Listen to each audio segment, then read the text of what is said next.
চল এবার জেলের ভিতরে। আরে ম্যাম, আমি তো নিজেই একজন আর্মি অফিসার।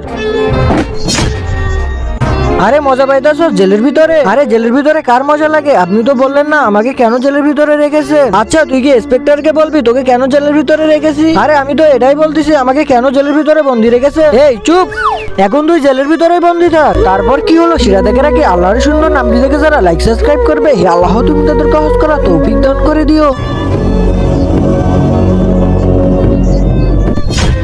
আরে এখানে দেখি আমার পোস্টার লাগানো আছে, আমার তো সবকিছু গোলমাল লাগতেছে। এরা মনে হয় আতঙ্কবাদীর লোক। আরে তুইও চল জেলের হাওয়া খা। আরে ম্যাম, আমি তো নিজেই একজন পুলিশ।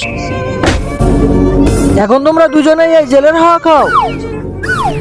আরে তুমি আবার কে? তোমাকে জেলের ভিতরে কেন বন্দি করে রাখলো? আর্মি স্যার, আমার তো সবকিছু গন্ডগোল মনে হচ্ছে। আরে হ্যাঁ, তুমি ঠিকই বলেছো, এরা মনে হয় কোনো আতঙ্কবাদীর লোক।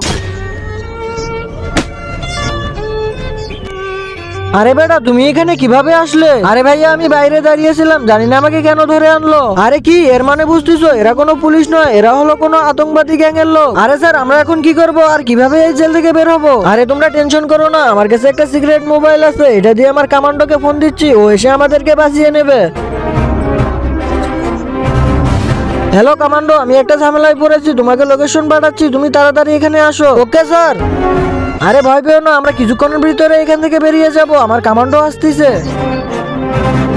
Salute sir. স্যালুট জওয়ান, আমাদের এখান থেকে তাড়াতাড়ি বের করো। ওকে স্যার, আমি এক্ষুনি বের করতেছি।